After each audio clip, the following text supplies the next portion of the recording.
Setelah diperiksa lebih dari 12 jam di Polda Metro Jaya, Firza Hussein ditetapkan sebagai tersangka dalam kasus dugaan konten pornografi pembicaraan dirinya dengan Rizik Syihab. Direktorat Kriminal Khusus Polda Metro Jaya menetapkan Firza Hussein sebagai tersangka berdasarkan alat bukti yang sudah didapatkan, diantaranya laporan masyarakat hingga keterangan ahli.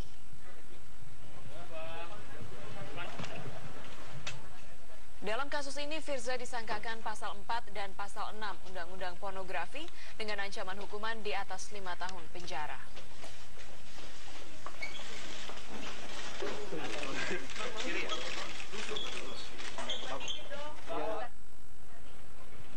Kita mendapatkan hasil pemeriksaan dan kemudian penyidik melaksanakan gelar perkara malam ini. Kita lanjutkan. Dan dari hasil gelar perkara ini, bahwa malam ini ya, selesai jam 22 tadi gelar perkara, dinyatakan bahwa peningkatan status saksi FHM menjadi tersangka. Setelah ditetapkan sebagai tersangka kasus dugaan konten pornografi, hingga malam ini Firza Hussein masih berada di Mapolda Metro Jaya. Informasi selengkapnya akan disampaikan oleh Gadis Bianca yang saat ini berada di Polda Metro Jaya. Gadis, bisa Anda elaborasi lebih lanjut bagaimana penetapan status tersangka Firza oleh polisi? Ya, Krizia, tadi betul sekali Kabid Humas Polda Metro Jaya, Kombes Pol Argo Yuwono menyatakan bahwa Firza Hussein ini sudah ditetapkan sebagai tersangka dugaan kasus pornografi. Firza ini ditetapkan dengan sangkaan pasal 4 dan 6 unsur pornografi dan ia diduga sebagai persona yang memproduksi konten pornografi, dan ada beberapa memang alat bukti yang sudah dikantongi oleh Polda Metro Jaya sebagai bahan untuk menguatkan peningkatan status Firza dari saksi menjadi tersangka. Dan hari ini pun selain memeriksa Firza Hussein juga dilakukan gelar perkara hingga ditetapkan Firza sebagai tersangka. 4 alat bukti tersebut diantaranya ialah keterangan saksi ahli. Ada 2 saksi ahli yang sudah dimintakan keterangan, yakni saksi ahli pidana yang menyatakan bahwa bukti berupa foto dan bukti percakapan antara Rizik Syihab dan juga Firza Hussein telah memenuhi unsur pelanggaran pidana. Lalu juga yang kedua adalah ahli face recognition dari tim Inafis Polda Metro Jaya yang memastikan foto wanita yang diduga Firza dan berunsur pornografi ini ialah asli Firza Hussein, dan sudah dilakukan sejumlah metode yang menganalisis wajah dari Firza Hussein dengan menggunakan sistem algoritma geometrik wajah. Dan bukti lainnya ialah bukti berupa foto yang berkonten pornografi. Selain itu juga bukti dari kutipan percakapan antara Firza Hussein dan Rizik Syihab dan juga bukti laporan dari masyarakat. Dari sejumlah alat bukti dan juga sudah dilakukan gelar perkara, Firza Hussein akhirnya ditetapkan sebagai tersangka malam ini dan masih menjalani pemeriksaan. Krizia. Gadis, lalu apakah Firza langsung ditahan setelah ditetapkan sebagai tersangka? Ya, Krizia, setelah ditetapkan sebagai tersangka hingga saat ini Firza Hussein masih berada di dalam gedung Direskrimsus Polda Metro Jaya dan masih terus dilakukan pemeriksaan terhadap dirinya. Kepolisian masih memiliki waktu 1 kali 24 jam untuk menetapkan Firza Hussein apakah nantinya akan ditahan atau tidak. Dan ini bergantung kepada proses penyidikan atau proses pemeriksaan ia ketika ia diperiksa sebagai tersangka hingga 24 jam ke depan.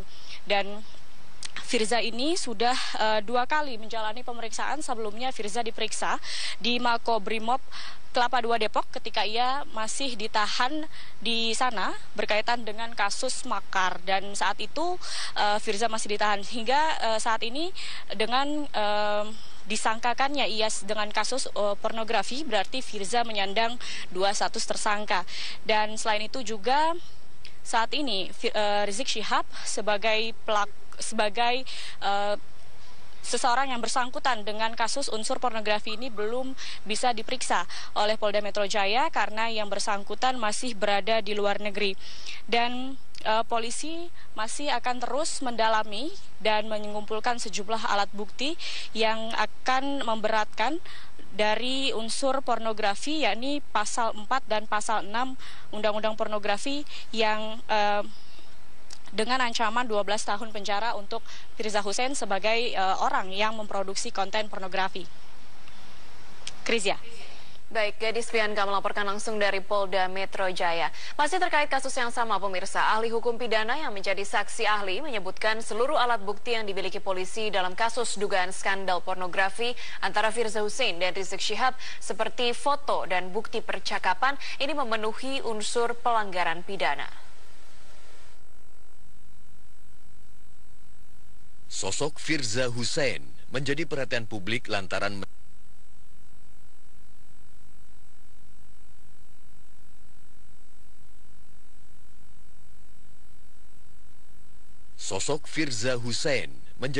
publik lantaran mencuatnya percakapan via aplikasi chat bermuatan pornografi yang diduga dilakukan dengan Rizik Syihab. Potongan gambar percakapan itu diketahui dilakukan pada Agustus 2016 atau 3 bulan sebelum aksi damai 4 November digelar. Muatan pornografi itu muncul dan menjadi viral pada akhir Januari lalu. Kasus itu disebut Kabid Humas Polda Metro Jaya, Kombes Argo Yuwono, diungkap oleh tim patroli siber Polda Metro Jaya atas laporan Aliansi Mahasiswa Anti Pornografi. Selain memeriksa Firza Hussein dan Emma, Polda Metro Jaya juga memanggil sejumlah saksi ahli untuk dimintai keterangannya. Ahli Hukum Pidana Universitas Trisakti, Effendi Saragi, menyebutkan seluruh alat bukti yang dimiliki polisi, seperti foto dan bukti percakapan, telah memenuhi unsur pelanggaran pidana. Pornografinya itu ya, untuk membuat ya, dan untuk menjadi model pornografi, dan juga untuk menyuruh orang jadi model pornografi. Itu aja. Artinya Firza sudah dia berpotensi sebagai tersangka. Iya. Ya, soal tersangka atau tidak bukan urusan saya. Saya pikir selesai unsur-unsurnya memenuhi atau enggak ya, saya memenuhi gitu aja. Kalau Riziknya sendiri apakah dia juga memenuhi unsur? Iya, memenuhi unsur untuk menyuruh orang lain membuat jadi model. Oh, menyuruh itu ya. Jadi model pornografi gitu. Kalau pasal berapa itu, Bang? Pasal 8 itu kalau untuk menyuruh itu ya. Yaitu 12 tahun. Sementara itu, meski masih berstatus saksi, Rizik Syihab hingga saat ini belum memenuhi panggilan pemeriksaan di Polda Metro Jaya. Berdalih meminta polisi terlebih dahulu memeriksa penyebar konten pornografi, menjadi alasan Rizik tidak akan memenuhi panggilan pemeriksaan itu, meski sudah 3 kali mangkir. Bahkan, kuasa hukum Rizik Syihab juga akan mengadukan kasus itu ke PBB dan Komnas HAM Internasional. Tim Liputan Metro TV. Meski kehadiran Ketua FPI Rizik Syihab diperlukan sebagai saksi dalam kasus dugaan percakapan pornografi, namun tim kuasa hukum Rizik memastikan kliennya tidak akan mengikuti pemeriksaan di Polda Metro Jaya. Sebelumnya polisi sudah menerbitkan surat penjemputan paksa bagi Rizik Syihab. Tim advokat GNPF MUI memastikan Rizik Syihab tak akan memenuhi panggilan pemeriksaan penyidik Polda Metro Jaya meski sudah 3 kali mangkir. Ada sejumlah alasan, diantaranya meminta polisi terlebih dulu memeriksa penyebar konten pornografi. Kuasa hukum juga akan mengadu ke PBB dan Komnas HAM Internasional. Rizik tidak akan datang. Bahwa ini bentuk protes karena peristiwa hukumnya tidak ada sesungguhnya. Dan kalau ada pun peristiwa hukumnya tidak ada hubungan dengan Rizik. Orang yang mendistribusikan dan memproduksinya itu yang harus diperiksa. Kalau begitu banyak sekali kerja polisi, kita bisa buka ini, ya, ini harus diperiksa semua. Kabid Humas Polda Metro Jaya menyatakan pemeriksaan saksi-saksi akan diikuti dengan gelar perkara. Setelah gelar perkara, baru dapat diputuskan apakah dipandang perlu bekerja sama dengan Interpol untuk mencari keberadaan Rizik. Setelah ada pemeriksaan kita gelarkan perkara, ya kan? Kita gelar perkara. Nah, kita tunggu saja hasilnya, oke? Nah, itu aja. Ya. Oke. Sekarang udah memang menjalin komunikasi dengan Interpol untuk nanti setelah dilakukan pemeriksaan. Sebelumnya, pengacara menyatakan keberadaan terakhir pimpinan Front Pembela Islam diketahui berada di Arab Saudi. Setelah sebelumnya berada di Malaysia untuk menyelesaikan program studi. Dari Jakarta, Tim Liputan Metro TV.